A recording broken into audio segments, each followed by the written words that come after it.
everyone? It's Thursday live lesson time. Oh.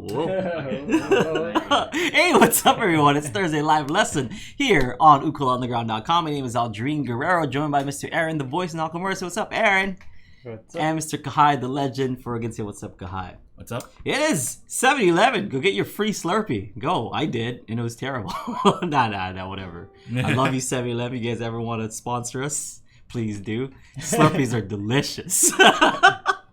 I like how you fully remembered that it was 7-Eleven day, but totally forgot that it was 4th of July. Well, it's because I went to see that little brown July. paper bag right there. See, this is why you have to sign up for U Plus, so you can see cool stuff like this. There's a brown paper bag on my desk, and that has pork and peas in it. And pork and peas, so good. And I gotta remember to get one for Kai, because every time I come in, I'm like, oh, pork and peas. And Kai always goes, man, that sounds pretty good. Never like, had it from 7-Eleven. It's not bad. I mean, I see enough Filipino workers at 7-Eleven that make me go, yeah, that's safe. It's probably legit. Yeah, that's safe. So Even though I'm Japanese, Yeah. pork and peas is like a weird comfort food for me. Because it's like I think Hawaii in general, yeah. like my mom would make pork and peas, and it was like my grandpa's favorite. So it's like something that like actually does have like kind of like a.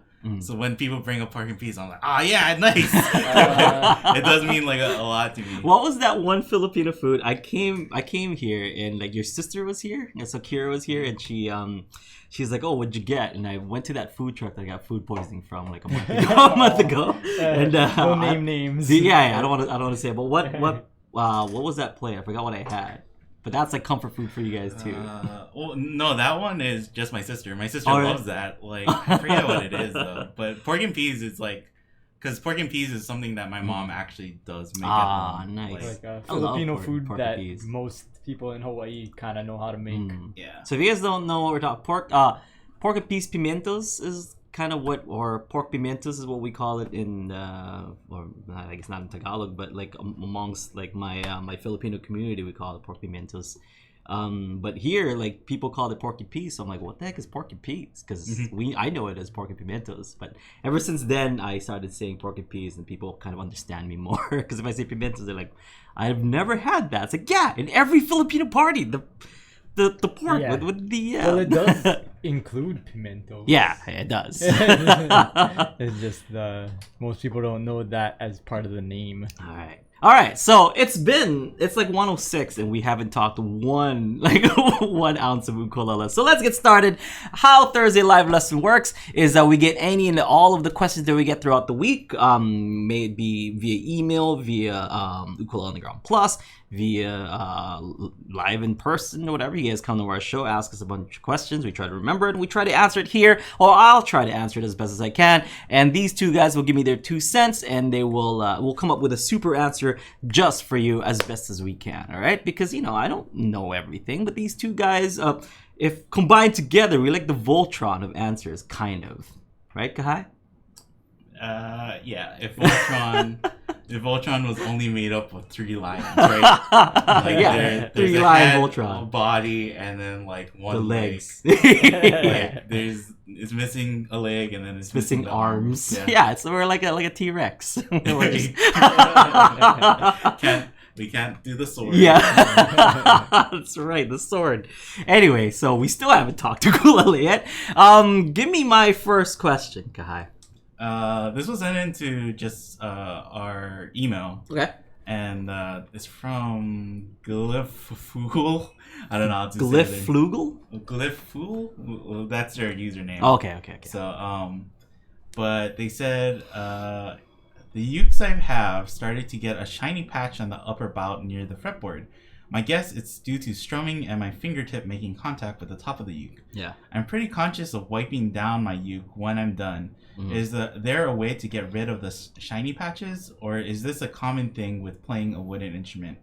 Or is my sweat like French polish and this is weird? I mean, you're all right. You're all correct and stuff. They actually sent a picture, or I asked them to send a picture to verify. That's exactly what I thought it was. Yeah, it's like oils and stuff from your hands, from your fingers and stuff. It's going, and no matter like how much you like wipe it down, like oils like seep into the to the wood because your wood is porous. I'm guessing. Like if because it's porous, the the oils from your hands, from your fingers, I have them like up here because I constantly have my my forearm kind of not pinching but like making sure to hold the ukulele properly, and that's kind of where I get those those shiny marks on my ukulele. And I'm guessing, does he have? Did he say if he had like kind of glossy finish in his ukulele, or is it like a it's like a satin like finish? satin. Yeah, Yeah. even more like satin finish because it doesn't already have like it has like the really thin coat. It'll show up even more because if it was kind of a glossy finish, then you can't really tell too much, but it is there. But those oils are gonna seep in to those to those pores on the wood, and it's gonna show up as shiny patches. Even if you like try to wipe it up and stuff, unless you're like wiping it with with like some kind of chemical or some kind of like what do you would call like not pledge, but the stuff that they use for guitars and ukuleles. What is it, Kai? Lemon oil? Come on, leg, Voltron leg. What is it? Just Yeah, lemon. I guess lemon oil. I mean, even if you use kind of lemon oil and stuff, like it might still be there because it's gonna go in to those pores. And same with lemon oil. I think sometimes whenever I wipe it, it does get shiny. So same, same thing really. When you're wiping it too, like sometimes when you wipe it, kind of wiping it in. Other than like wiping it off and stuff, like some Little Rascals reference, wiping it in. Yeah, and it'll get that way. It's characteristic. It is kind of like French polish because French polish is just like oils that you're trying to rub into those, the pores of the wood. I think like what happens too is that like where you're making direct contact is breaking down the finish, and so that's not actually shiny. That's not the shiny part. The shiny part is like the discoloration around like where you're usually touching, and that's like the finish that's like kind of just it's like almost like plastic. Like if you bend plastic right and it turns like white, it'll do like the same thing. It'll turn more it'll have like these little specks of like white in it that just makes it more reflective like when you look at it. Yeah, so you can show this one has exactly what he's talking about. So it's like a satin finish ukulele. It's mahogany, right, so you can kind of really see it even more. Go close. There it is. I'm trying to get the reflection. Yeah, it looks like French polish. Yeah. So it's like it's all the places where I put my hands, and in none of the places where I don't. If you look at where like you might rest your fingers on the lower too, like underneath the strings. So like the other side. Oh, this side. The where like Aaron might put his fingers like to like when he's anchoring. Here. Like or with your like right this. hand. Yeah. Like if you look at that area too, it kind of like you can totally see. Well, like there's areas where it looks like it went through the finish already, or like it's not shiny, and then like around that is more shiny. It's so shiny. Yeah. And like shiny underneath like the strings, there's sunken nothing because I cabbage. never touched there. And then it pretty much like that lower bout, like right around where the bridge is, there's nothing. But like anything beyond that is kind of where I touch the shiny spots. But French yeah, polish. it's just kind of it looks legit, man. one of those things that happens. How long have you had this ukulele? So how long has it been building and Years, stuff? yeah. And did the guy say how long he's been doing it, or girl? I forgot. They said this is their second year of learning ukulele. Yeah. So it's gonna build. It'll- I mean, it'll it's character. You can try to like like wipe it off and stuff, and maybe it might come off. But for the most part, if it's been there for so long, it's really just seeped into the wood, and it might not come off. But it's not a bad thing, I brought my guitar there. Yeah. Like my guitar is on the side, and Ooh. this Same one like, thing. it's just like you can see where The finish has come off. like completely come off. Yeah. There it is. Right Yeah. where Yeah, there it is. Kahai would rest his kind of arm. Right here. Yeah. So it's just like they can't see that. it's at the edge. Right here Right too. there. Yeah. So it's just like, and then before that too, you can kind of see it too, where it's like it does get shiny, and then to the point where it wears the finish off completely. Yeah. And then that's just like, that's just wood now. Yeah. Just Yeah. wood. That's just how. Yeah. So I wouldn't worry too much about it and stuff because a lot of people who try to like keep their ukuleles pristine, the more so it's like it's not gonna get pristine. I think the more you try to baby it and try to take care of it, the more you're just like, oh no, scratch. But if you just like let it go, like you actually don't scratch it like that much. And when it does, you get bothered less. You know, like it just gets scratched. And stuff. Like people are surprised when we go on tour and you're like, here, you want to play my ukulele? And they're like, oh my goodness. Yeah. But you're kind of just like, right. Because ukes are play supposed to be played, you know, and you get a nice ukulele. It's like you got that nice ukulele because you want to play it and because it's nice and stuff. It just makes you want to go and make nice music with it, and you should make nice music with nice instruments.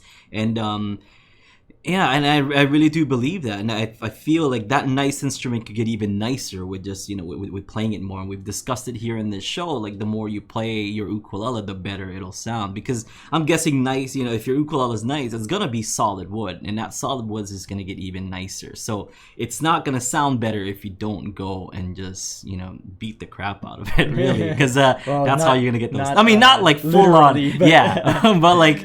Through playing, through playing, you're really digging in and right, playing it. I think that guitar, like I grew the most, or I learned the most on guitar with that guitar, just because like I would play it every single day, and it's a guitar that like I bet that sounds great. It sounds okay. It's an alright guitar. I love playing it though, and then I think that really shows is that I like to play it so much that I did like eventually wear the finish and wear it down, and I had to get it worked on a little bit too. So it just the more your uke looks like that or your instrument looks like that, it kind of just tells that you're probably using it a lot. I mean, you can like not take care of it, but those are like worn spots, right? Like, it's telling that you're using it. Yeah, I mean, like some of the nicest nice sounding ukuleles that I have is like the ones that I was using to learn, because like I just put so much hours into those ukuleles, and it just sounds like a bell now. Like my tenor kamaka that my mother-in-law is currently using, it like she gets compliments on it all the time. It's like, how does it sound like that? It's like, well, my son-in-law was like learning on this thing, and that's what he put. I used to put like, hours and hours. Like my 10,000 hours were logged just on that uke, I think. Like, and it sounds like a bell. It sounds so good, like that ukulele. And if you have a nice ukulele, you should want to make it sound nice. And I think some people pay for that privilege of having it look distressed nowadays, right? So and that's kind of why people buy vintage ukuleles too. Yeah, partially because of the history, and then partially because that tone, like people have been playing it, so it kind of knows that it should be played, I guess. Yeah, it should be played. I mean, like there are some like display case ukuleles. I don't want to mention names and stuff, where like.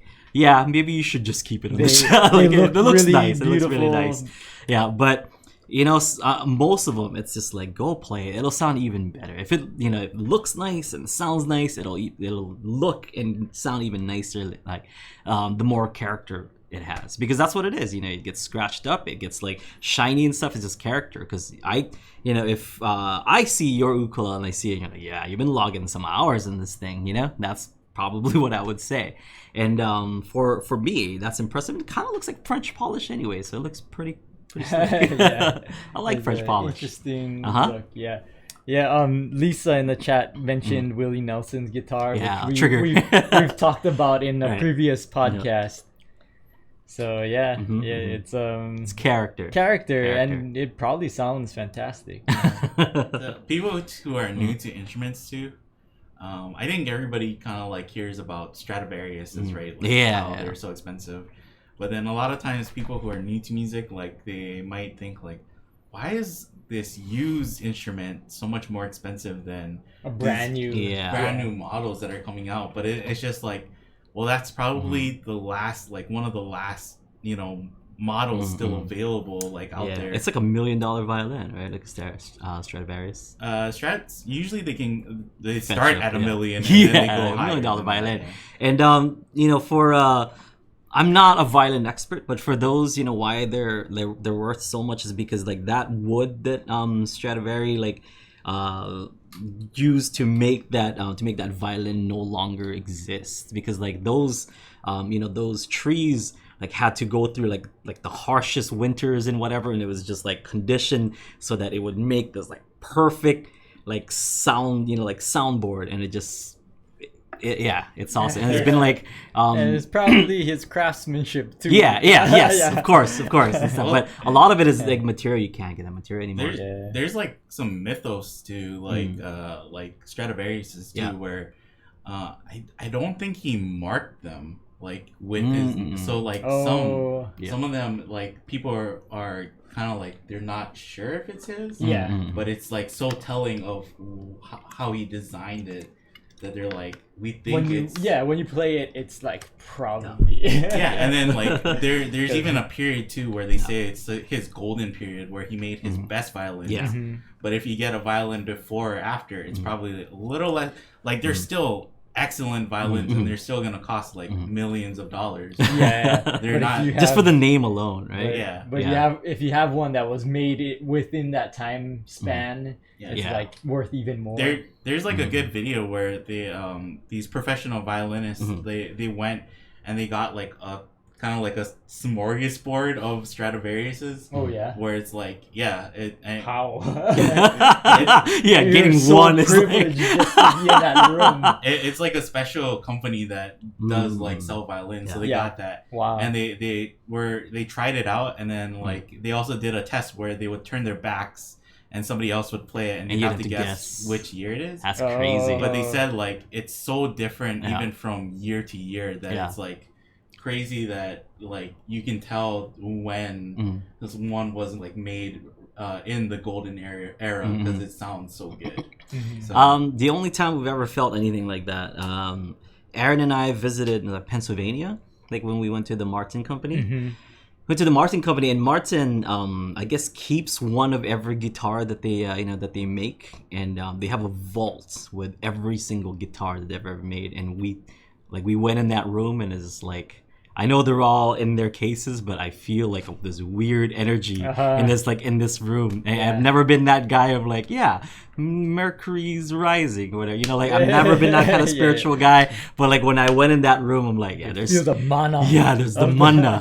The mana is just emanating from these, from these cases, and you just know. There's a history there. There's like craftsmanship. It was amazing. It was a really, really, really cool feeling just being in that room of like, man, this room is got like it's worth millions of dollars, like hundreds of millions of dollars. It's not even like just a few million. Did you hear the story of like on Quentin Tarantino's movie? No. Like, I think it was one of his last movies, and it's like Jeff Bridges who plays a character in it, and they got a nice guitar, like one of those super old, like well-kept guitars from Martin, and the idea was that they would take it and then Jeff Bridges would like act like he's gonna break it, and then they put in from a stunt guitar. They did not, like they smashed that, and I think that guitar was like almost 200 years old or something. No. So like there was just a mix-up with no they didn't know that like they weren't supposed to smash it from Martin, and then Martin was just like, that's the only one we have. Like that's it. So what movies now? I gotta go check that out. What movie is that? Do you know what movie that is? It's one of Quentin Tarantino. I haven't seen his latest movies. So. Maybe what is it? Magnificent Seven or whatever. Like that last one was. No, I think it's, okay. For character, just keep jamming it. It's like, don't worry about it. It just looks like French polish, and jam that uke, man. It'll sound better. Right now. Kai, do you have another question for me? The Hateful Eight. The Hateful Eight. Yes, I was like, something Magnificent Seven. There is an adjective and there's like a number. Hateful Eight is Hateful Eight. Okay, I'm gonna watch that. The movie that I like Tarantino movies, so I'm gonna check that out. I think like Fringe. The kind of I think a lot of people saw that movie and then they thought like, they use a stunt guitar because that guitar is super nice. And speaking of like of stuff, we were just playing with this. So these are Jerry's Nuggets. These are Kai, why don't you tell them about this? You're the guy who knows cards. So we're talking about vintage stuff and why they feel and they sound good. It's kind of like this. Yeah, they're Jerry's Nuggets is like, or Jerry's is a casino in Las Vegas, and those were the cards that they used at the casino, and so they had like a stock, and magicians started buying them like from the casino itself because they found out that it was such a good card to use. Yeah, and then when they went out of business and they only had a limited amount of stock. So now that's like regarded as one of the best playing cards in the world. Like magicians really regard them. And just like the Stradivarius and stuff, like you just can't make that anymore. Like they use like cotton rollers to to make to crush the paper and stuff. And now they use metal rollers. So you can't do that anymore. And they had like these the finish is from this like chemical that like you can't use anymore because it's not environmentally safe. So it's pretty cool. And we're playing it. It's like nothing that I've ever handled before. It's kind of like a Stradivarius or like a gold label Kamaka. I think me and you, Aaron, were talking like, I would like to play a 1912 pineapple or whatever from like Kamaka. I think it felt kind of the same way. Maybe it wasn't you. Maybe it was Mike last night. I was talking to somebody last night. Maybe it was Mike. It's like, what's it like to like hold a Kamaka pineapple, like one of the first ones that they released, back in like the early 1900s. Yeah. And it's probably like the same. Well, it wouldn't be 12, right? No, I know. I'm just like, putting out a number in there because 2016 was their 100 year. I think, right? Okay. I just put out a number. It seemed. This is why all three of us make Voltron. See, the head makes mistakes. Yeah, just one of the first pineapples. Yeah, one of the first pineapples like made. I would love because I've never but I know they exist out there and stuff, and I would love to kind of play one, just kind of hear what it sounds like, for myself. And it was cool because these are my Jerry's, and I was excited to bring them in to have Kahai, like because Kahai's been practicing magic for about a decade now.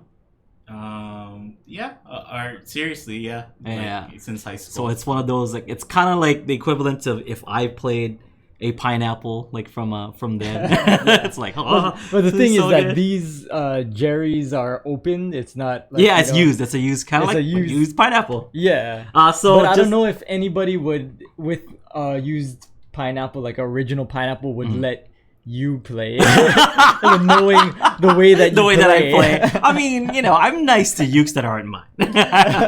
And for perspective, a deck of Jerry's that are not open go for about $600. Yeah, one deck of cards, unopened. But then like a pineapple, a vintage pineapple. Ooh, we're talking thousands. Thousands. I mean, I've never seen one in the wild or somebody trying to sell one and stuff, and I've never checked auctions, but I would guess it's over maybe $5,000 at least $5,000. And that could be way off. It could be like, no, like last time it sold was like $20,000, but I don't know, because the Martin 5K I've seen sell for like $15,000, like a nice pristine one, and I've seen one that's kind of like meh for like $7,000. So it really it really varies and stuff. Yeah, it's just whatever somebody is willing to pay for. Yeah, I played a 5K. That was amazing. It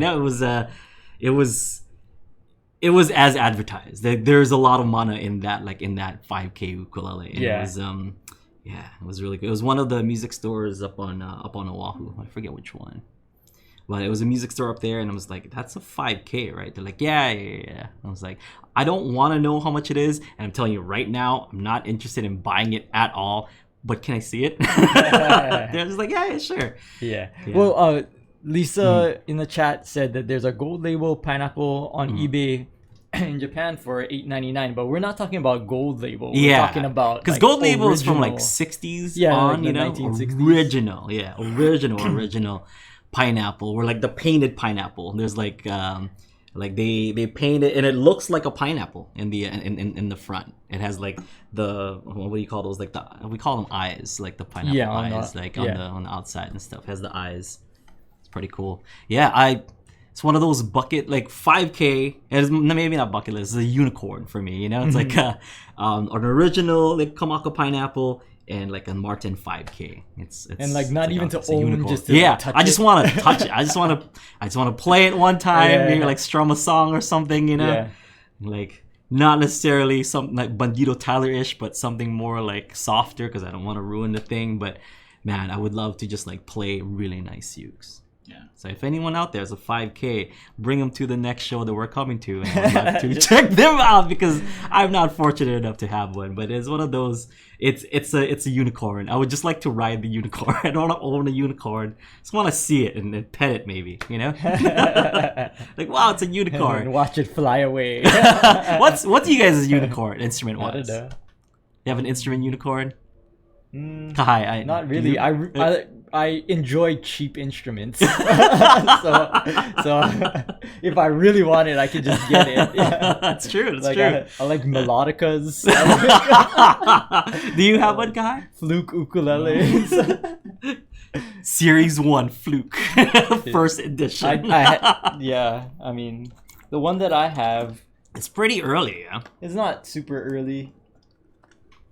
There is there isn't a date on it, but it was one of the early ones. What is yours, Kahai? Unicorn. Something that I've heard, like, and I always liked it, and I thought it would be cool to try one out, but I've heard it's kind of like a mixed bag.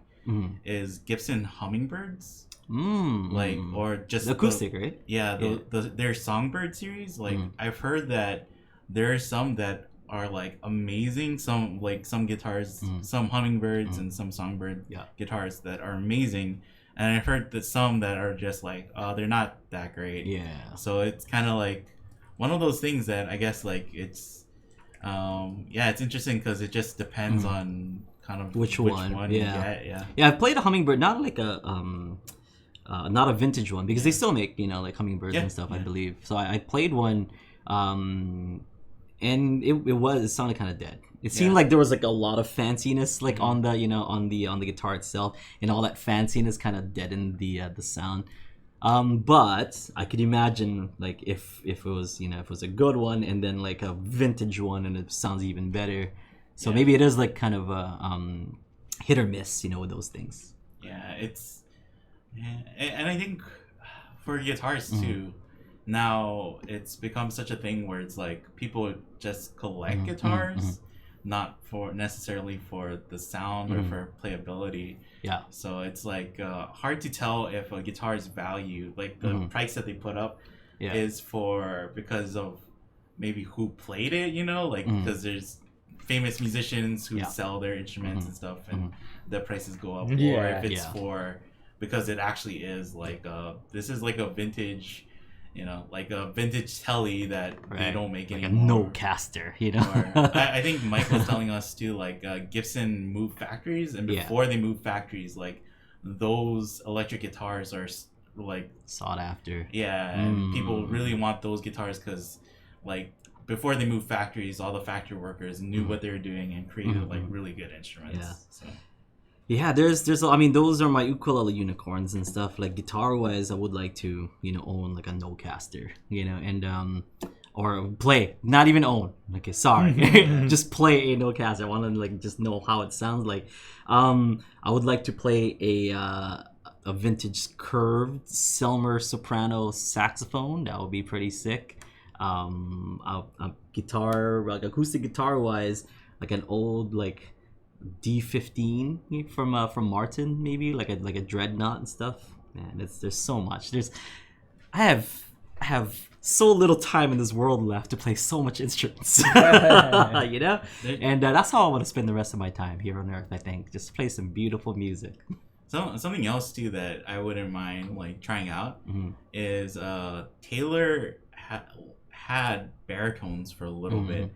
And they're like a very limited amount, so like that kind of thing is like because they only made so much. Yeah, it's baritone guitars. Yeah. So it's to find that it's just interesting that it's like limited. Well, that was a unicorn that I got to pet, which was a mahogany Taylor ukulele, and like when I saw that unicorn, it was so beautiful.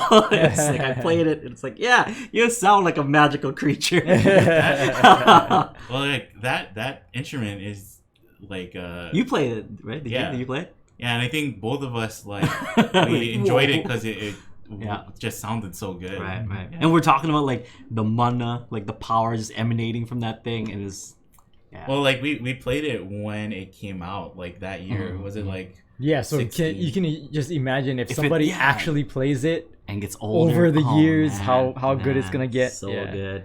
Yeah. Also, if you guys are coming to our show and you own one of those, if you'd like to bring it for us to check out, I would love that. I'll give you I don't know. I'll give you a signed Kahai headshot. just like I have just a batch of headshots or something. Was that the one that you like went to a music shop in Oahu and you saw they had only the ukulele, or was it the Cole one? It was the Cole one. Yeah. Yeah, it was just the ukulele. Yeah. It was that music. They're no longer there anymore. I think it was at Ward Warehouse. There was like a music store at Ward Warehouse. I probably don't know it by name, but I probably been there. I don't know. I forgot the name and stuff, but it was over there, and it was good. But man, that mahogany one that they had at NAMM, even with all the NAMM noises and stuff, it was like how much trouble would I get if I tried to steal this? It's like could I get away with it? Well, like I think the year before they came out with the Cole one. Yeah.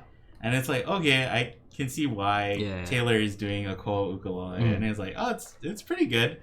And with the mahogany one though, it felt like, well, you guys like made this for like players, like you made this to sound super good, or at least I don't know, maybe it's like one of those things where they pick the best out of the batch, and that one definitely like was like, holy cow, that was Kyle was with us too for that trip, right? And then we went back and told Kyle, and Kyle was like, oh, I'm gonna go try it out, and we walked back up, and I think like Kyle did get to try it, and he's like, well, you guys were telling the truth. We didn't oversell it. We didn't oversell. I mean, it was what's his name? Andy Powers. Andy Powers. It was it his ukulele? Like, was it like as a prototype that he made and it was his? Or? I'm not too sure, but he made all of those. Yeah, he only made 15. He said, or 50. 50, I think. Yeah, he made a very little amount. So it's one of those, man. It's a hype beast uke, but I love the hype. Man. But I believe in it. It was so good. It was so good, but. I don't know if anything will ever come that close to a beautiful sounding unicorn in a long time. Because that unicorn was a baby. It was like it's just born. I want to see it full-fledged adult with wings, you know? Like I want to see this beautiful, magnificent creature. Pegasus. Pegasus. It's almost like, oh my gosh, that's like a albino unicorn, right? Because it's like rare, and then it's like, oh, it is a baby. So hopefully it just grows into a full adult, and I would like to know some of the locations of those just to be like, hey, I'll give you 500 for that. we actually talked to or one of our friends. He's a maker of ukuleles, and he comes into the office every once in a while, and he brings a uke that he makes. And we were trying out his uke, and it's like, oh man, this is a pretty good uke. And he's like, yeah, I'm probably gonna sell it to somebody in like a hotel or something, and they're just gonna put it on their shelf. And a friend of mine is getting a custom-made ukulele from him. Lenny's wife. Lenny's wife, not ukulele, different Lenny, local Lenny, from Pono Breeze. So Lenny's wife is getting one because they're asking me like, oh, you know, like, have you heard of this guy? I was like, dude, that guy is great. You know, he makes great ukes. And I told him like, him and I actually collaborate all the time. Like he comes in here, he asks me about, you know, what he can do, and I give him some like ideas and stuff, and then he follows my ideas, and then it just comes out, you know, it comes out better, and then I give him more ideas, and it just keeps getting better and better. So I was really stoked to find out that my friend was getting one from him, because I was like, you're not gonna be disappointed. You know, the ukes that he's been making recently have been so good. And you know, I'm glad you're getting one now, you know, because they did sound okay back then, but they sound even better now. And he was asking like, what's the best, you know, like pickup to put in here and whatever, like string combination. And I told him like with something like that, I would go search out like a Fishman Matrix Natural One, and he found one. He found one he went on like some kind of eBay-ish, like a website, and he found one, but he needs to get the red thing with the I don't know what you call those, the transducer, I guess. I'm not like it's the strip that goes underneath the underneath the undersaddle. Yeah. It's that's all you need, but like he had the brain, like the part that goes here, so he just needs the part to connect there. But the part that connects there, I think you can just maybe get a Stu-Mac or something, or and those things are relatively cheap. It's the brain that like you can't get anymore. For those of you folks who are wondering what that is, Fishman Matrix Natural 1 and Natural 2, they no longer make anymore, and those were like the best sounding ukulele pickups that I've ever heard in my life. Like, well, they were guitar pickups. Good. Yeah. Well, converted into ukulele. Yeah. Jake. Well, Kamaka, like, in general, just started kind of using those and stuff.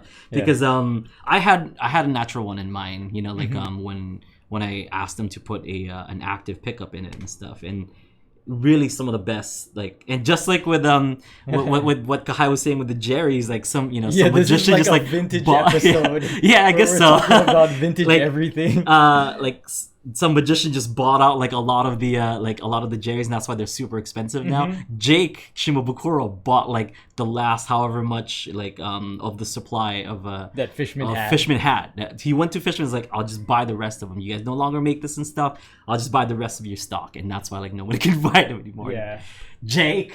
That was a thorn in my side. No, but you can find used ones, but it's really hard to find. Actually, brand new ones. I lucked out because our friend in the music store right down the road and stuff, he fixes guitars and ukuleles. So I told him, whenever you come across like a natural one, I'll buy it from you. If it's like a musical instrument that is like beyond repair and stuff, if you salvage that for me, I'll pay you for those. And I've gotten 4 so far. So I do have some in like some of my stock, and I pulled some out from my older instruments. So I think in total I have 6. So I can have 6 ukuleles with those pickups on. I don't have them in this one or the one that I'm using now, but I'm trying to figure out a way so that why I don't use them now is because that thing that we were just talking about that goes on under the saddle, it over time it corrodes, I guess, with just like with just use and stuff. It deteriorates, and it gives like kind of this this grounding sound. So you have this grounding sound, you have to just kind of swap it out and put it back in. But for me, like, balance is such a huge thing that like if I take it out and put it back in, the balance is no longer the same. So now I have to spend another week, 2 weeks to do the balance and stuff. But the sound is just unrivaled. Like, that sound is so good. If you've ever heard like Jake in concert and stuff, that's what like a Fishman Natural One sounds like, because he still uses those. So Alan in the chat asked, have you ever played a Chuck Moore ukulele? Yes, yeah, I've played a bunch of them and stuff. And like I love them. I love the sound of their ukes and whatnot. But I have played some that like that are just okay. Like as far as sound goes, I mean, it looks beautiful. The artwork is beautiful and stuff. I'm not gonna say which one it is, because some people might know which one it is.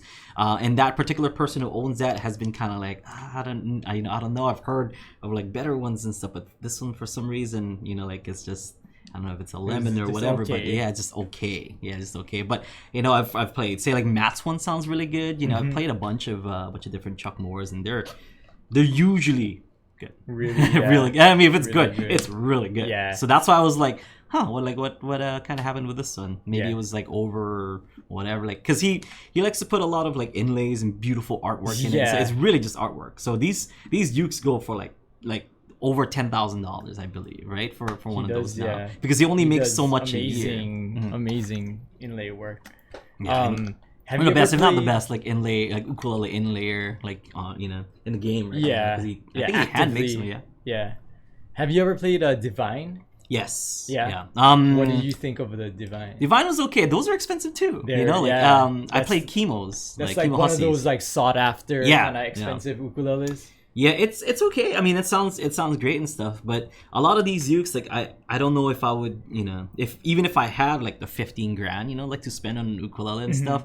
It sounds good, but I don't know if I'd be like, okay, It's not like here's the tailored 15 to your grand. style. Yes, it's. Oh, I thought you were just saying it's not like the Taylor mahogany. It's like no, not even a little bit.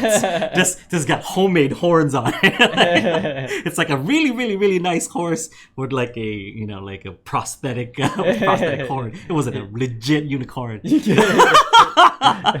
But it sounded good. I mean, for some people, it's worth that 15 grand and stuff. It just. It was okay. And I played some nice ukes and stuff. What's his name? I think Gary Yoshida. He has like a really nice Compass Rose. Like that sounds pretty cool. Yeah, Compass Rose. Yeah, and it sounds nice. Is it Rick? Rick Turner. Oh, Rick Turner makes those and stuff. And let's see. I've played some. Yeah, I played some nice ukes, but I feel that like the price tags on them is just so much, like. Well, but I guess it's worth it, like for something like Chuck Moore and stuff, like all the work that he puts on those like inlays and whatnot. I mean, it justifies that. Yeah, it justifies that cost, and plus like the scarcity of it too. Like these guys, since they're all hand making these, like they only make maybe 5 a year, if that. So that's part of the cost too. So I understand and stuff, but for myself, like I just don't know if I can justify the 15 grand price tag on something that like it sounds good. Don't get me wrong, it sounds great and stuff, but just it's pricey. I think it's kind of hard because like I get it. Like I get why makers like they wanna we're gonna put an inlay, abalone inlay, or we're gonna do all this stuff. But I think like even like the best sounding ukuleles is like no, just throw on like a satin finish, let the wood breathe. Yeah. So like don't put on glossy finish. Don't put on inlays to like dampen the wood even more. Don't put on a rosette or anything. And there's some makers who can put on all this stuff and still make it sound like fantastic. But I think like just the more that you do to it, the more you're kind of taking away from the actual quality sound. Of the wood. Yeah. So. And that's why like I have a soprano Martin at home, and it just sounds so good. It's just like really basic soprano Martin. I mean, it has like the tortoise tortoise shell like around the on the binding. But other than that, it's just really like your run of the mill like soprano mahogany Martin ukulele from, I'm guessing, the 70s, 60s or 70s, and it sounds great because there's like no like fancy finish on it or whatever, and it's mahogany is just aged. It's just a pure ukulele, really rich whole tone.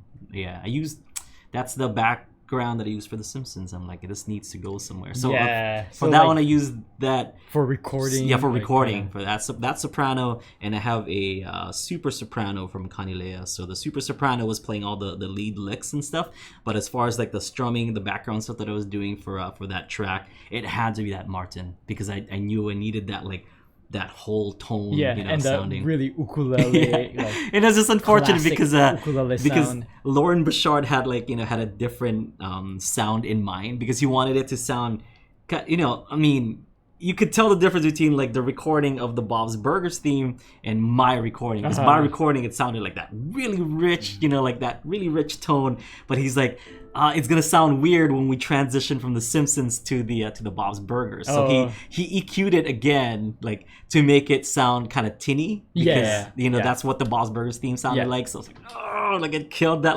that Martin tone that I was like, oh man, it has to be this uke. So I'm just like, I could have just used like whatever uke. But that I really still want to show you guys the original recording, but we still haven't yet gotten cleared and stuff. But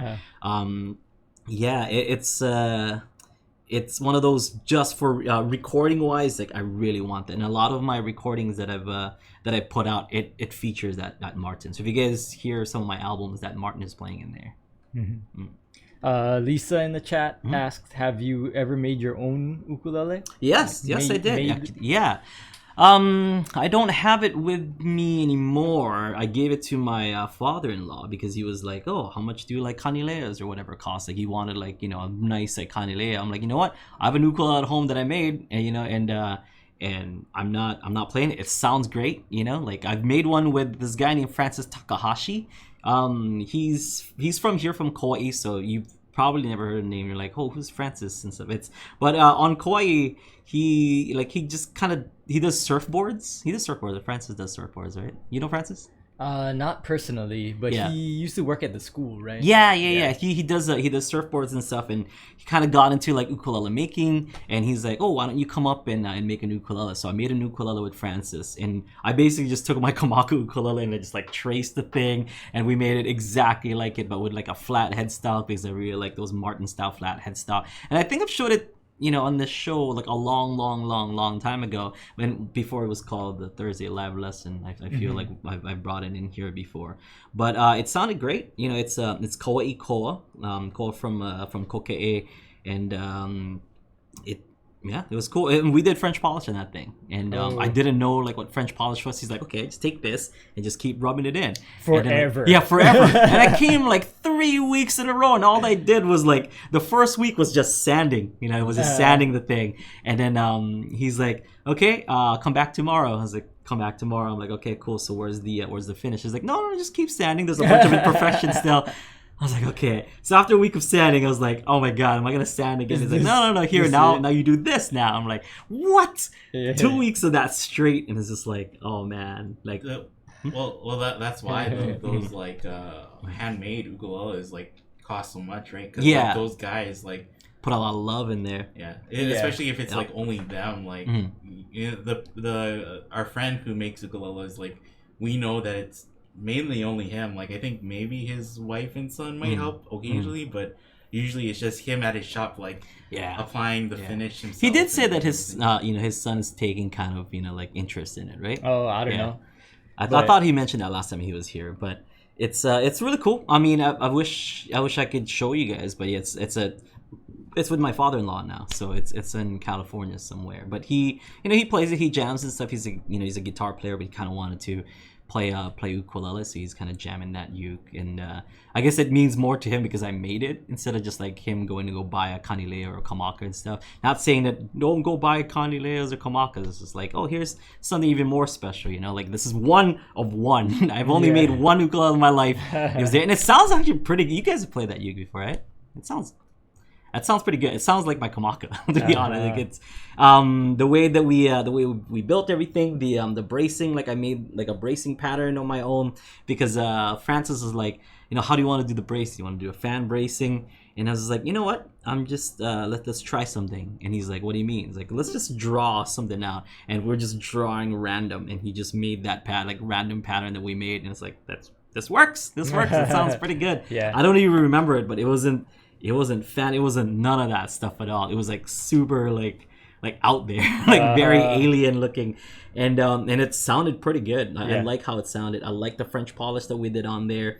It's more of like a kind of a golden yellow kind of color. Like it's a lighter koa. Yeah, it's good. Yeah, well, because like the bracing pattern basically is just keeping the top from warping, right? Yeah. So as long as it does that, as long as it's braced. yeah. I mean, you can over brace and maybe kind of deaden the top, but yeah. So I have. I wish I could show it to you, but I can't. But it's Fat Ukes, I guess it's called, because it's Francis A. Takahashi. So it's like Fat Uke. That's that's kind of his brand, And it doesn't really make too much ukuleles anymore, I don't think. I haven't seen any one of his ukes lately. But that was maybe 2007 or 8. 2007 or 8. It's something like a long time ago. So that uke has aged. I wish I could show it to you guys. I'll tell my father-in-law to take a picture and send it to me. He's like, take a picture, send it to me. I'll send it to the audience. I'll show it to the audience. Yeah, my dad. It's like kind of funny because he runs a shave ice stand like in Kapaa. And then he'll just be there, and people will bring down like vintage ukuleles or he gets to play. What's the shave ice stand called? So people can, if they do have vintage ukes and they want to show it to him, what's it called? Let's give a shout out to your dad. You can just find him at the Kapaa Big Save. That's where it is. Yeah, Shave Ice Stand by Kapaa Big Save. Yeah. So. Hawaiian Blizzard, if you guys are interested. Well, like, shout out to Hawaiian Blizzard. Looking it up, like you'll find the location, but that's really more like about for like syrup and other stuff. Not really like just the stand. Yeah. So, but like he says like somebody will bring down like a really nice ukulele, he'll play it and be like, oh, this is really good. Yeah. And then he sees them like they're like, yeah, we're thinking about like just hanging it up on our wall or something. He's like, oh, like that's super good. You should at least try to play it, right? It's like, gonna look lonely. It's just like, okay, yeah, sure. Yeah, I mean, I think that's it. They should be played. Like a lot of that stuff. And my wife and I were talking, because I was talking with Mike last night about like Star Wars figures. Yeah, you were there because you talked about the ad whatever. Yeah. So like so Mike, after you left, we were like talking about like what we had, and I told my wife like, I used to have this like this Voltron set. It was like die-cast metal. It was like the original whatever. And then she's like, because she like my father-in-law like was one of those fathers that like, okay, like I bought this, but we gotta like keep it pristine because it'll be like worth whatever like later on and stuff. And he always like put his money on stuff that didn't, like like Beanie Babies for example and stuff. So when I was talking to Heather about it, she's like, yeah, because I was telling her like, I can't imagine like a kid like getting toys and not being able to open them. She's like, I never got to. I was like, what? Oh man, I would hate that life. She's just like, yeah, I had all these like Pokemon cards, and like the kids in school were like trading all these Pokemon cards, but I had them, but I couldn't open them because my dad's like, oh, later on they'll be like worth this much. And so lesson learned. It's like, just go play with your toys, go play with your ukes, go play with your instruments. It's like they're meant to be played with. Unless you want college tuition for your kids later on, I guess. Then go sell like a whole brick of Jerry's for like 11 grand. I know some people too. They keep they try to keep ukes with the idea that we'll keep it for a long time and then we'll sell it later on when it'll be like valuable. But then it's also too like, unless you keep it in the perfect condition, like it's very, if you keep it. Even if you keep it like in the sun, like it's probably gonna like warp a little bit or something. Yeah. So it's very hard to keep a uke like as pristine as you think you need it to be like really sellable. Do you have like a vintage instrument, Kai? I don't think so. My dad has some. I don't know if you would call it vintage instruments, but like I saw your tipple. Didn't you bring like an old tipple? Yeah, my dad has a tipple. That's the one that he got. And he put it on the table, and then I threw the car keys on top of it. And check out that episode. Check out that episode. Yeah. Do you own any, Eric? I have a white label Kamaka soprano, yeah. But it's probably not worth anything because me and my dad refinished it ourselves. Oh, but it looks nice. That's cool. Cool. Yeah. That's like one thing that happened to my dad is that my uncle. My dad's brother had a Kamaka with like a split in the back, and it was like still playable. My dad said that he like loved playing that, but he thought like, oh, for his birthday or something, like for some event, I'll send it to somebody who will fix it, and then they'll redo it. And when he said when he got it back, he's just like, I don't know what they did. They like messed with it, and it doesn't sound as good anymore. Yeah. I think I told this story before, but well, I had a custom made ukulele from the Philippines, and while I was getting it custom made, the ukulele that I brought was like my concert kamaka. And I was like, I told my dad, I'm like, if he's making that, could he just take this ukulele right here and just like kind of refinish it? And then he did, and it just was not like a good finish that he put in there. And you've had my concert kamaka for a little bit. You saw like all the cracks and stuff in the finish. It's because he used kind of a different finish. yeah. So, yeah, lesson learned, kids. But that uke still sounds amazing, but it's just like, it doesn't look as good as it used to. So it's probably not worth much, but it is my concert kamaka, and I love it to pieces. Yeah. For anybody who has like a vintage kamaka just because they're, you know, they're pretty old. Yeah. You know, if you have a vintage kamaka and it needs repairs, we definitely recommend to send it to Kamaka. Don't send it to anybody else, send to Kamaka. Yeah, and then that way it can still be, it'll still be worth as much as it possibly can. Yeah, because I have a soprano one now that's that's in my house that my mother-in-law gave from church, and I think I've told that story too. It was in a trash bag like given at the church, and then she's like, "Oh, we have this like Kamaka ukulele. Just see if Aldrine wants it." And I'm like, "Yes, I do." It's like a gold label. Like a Kamaka ukulele, got it, sent it to Kamaka. I got, I'm gonna humble brag a little bit, but I got it expedited. Like, I know some people. I know some people in the ukulele industry. Helps when you know Casey, or all of them, like all of them, or all of them. But it was really cool. So I got it back like a month later. So a lot of people are like, "What? I've been waiting 2 years for mine." I got it a month later, and it's so good. I'm so happy that I went to Kamaka. And not only did I get that, I got like an artist discount. Not even a Kamaka artist, but I got an artist discount on that. Thank you, Kamaka. Did they take a picture and post it on Instagram and tag Joe and the Kanilia team?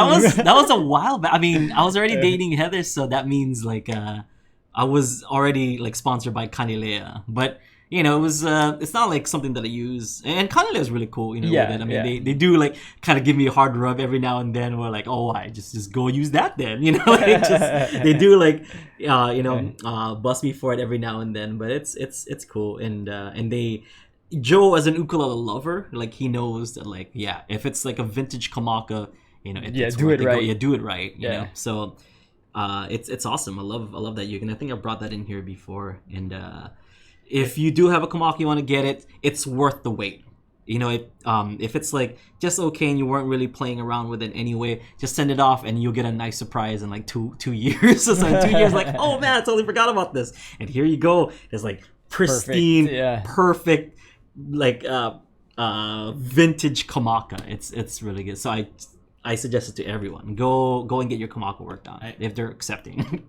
I think it's like, well, the reason why too, like vintage instruments or like nice instruments are hard to find, old nice instruments, is because like at the time, like nobody knows that they're gonna be. Yeah. Because my mom had like a white label Kamaka, I think, but she said like that's, as a kid, that's just what you got. Like, you would get either that or prelude. It's just or hilo, right? Yeah. Like or like the school would tell them like, I think the reason why she got it was because she was a part of like the school program where they send out kids to play Hawaiian music, right? And so she went on a trip, and she said like another kid took her ukulele and smacked somebody with it, and when they did that, it broke, and she's just like, well, that's my ukulele. But like that back then, like they didn't think, that was. Well, they weren't as expensive, and if you bought it through the school, you probably could got a discount or something. So that. Or like, and even when I remember, like they would just.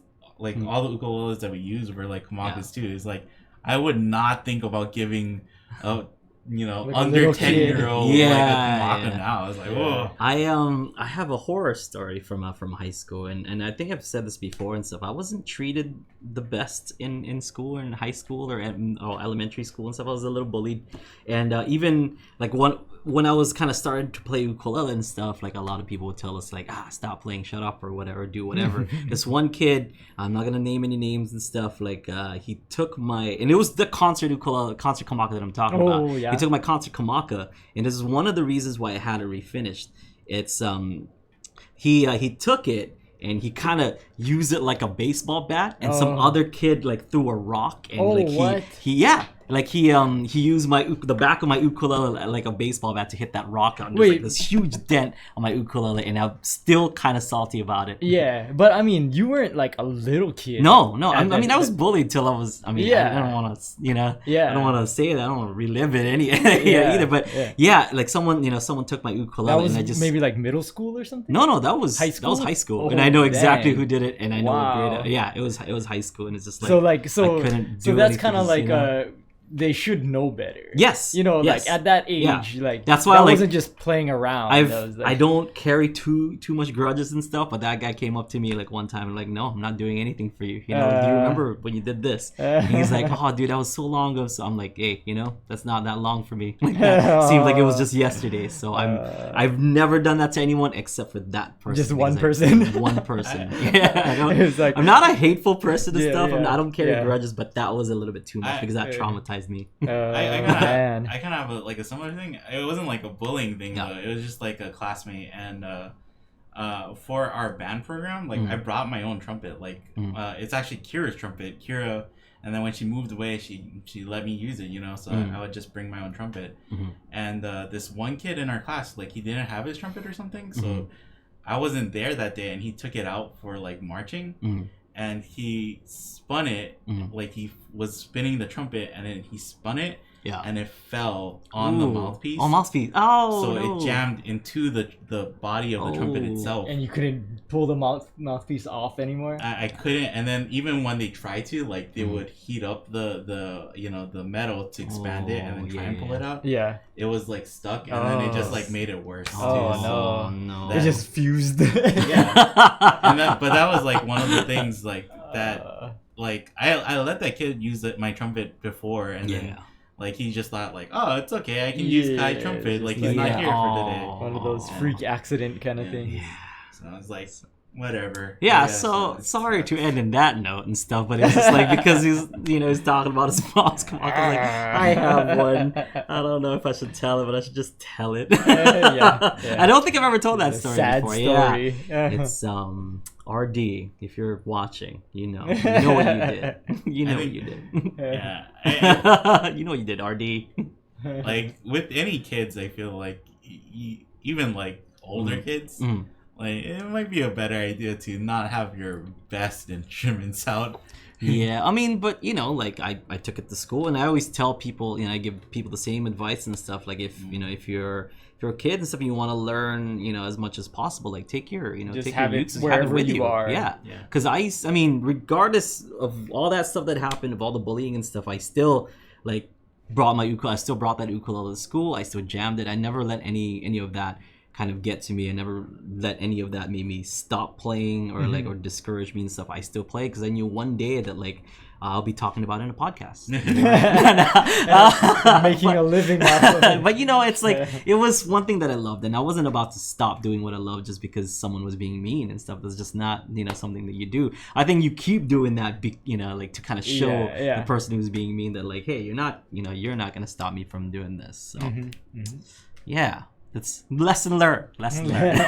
All right, guys. Thank you so much for tuning in to Thursday Live Lesson. Tomorrow we will have Aloha Friday Live Jam at the usual time. We do have some new videos out, right? We have that Benny and the Jets out. I know I talked about it last week and stuff. Do we have any other videos coming up or anything like that? Kai, you working on anything? Working on the solo, but that's probably gonna come out later in the month. Okay.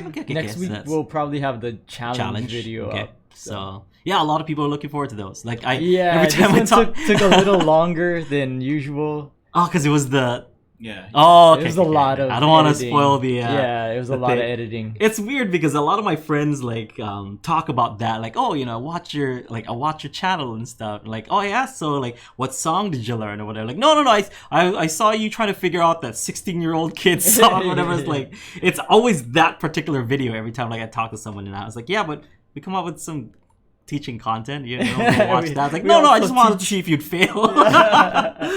But we do. So we have a challenge coming out pretty soon. So look forward to that. We have lots more coming out for you here on Ukulele on the Ground. So keep it locked in.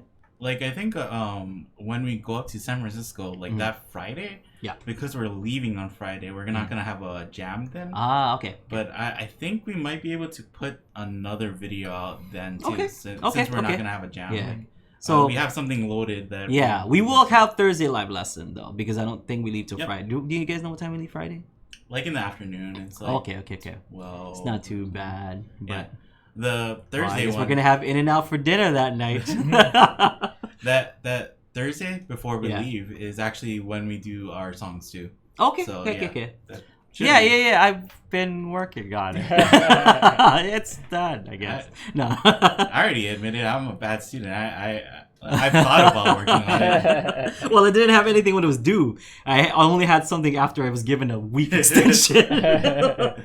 So, all right, guys, thank you so much for tuning in. Keep it locked in here on Ukulele on the Ground. For more content, head over to ukuleleontheground.com. Learn yourself a song or two. And while you're there, sign up for UU Plus to take your ukulele playing to the next level. Thank you so much for all of you folks who've downloaded this podcast. We have many more, so make sure you check out our past episodes if you haven't. So there's lots of great content in there.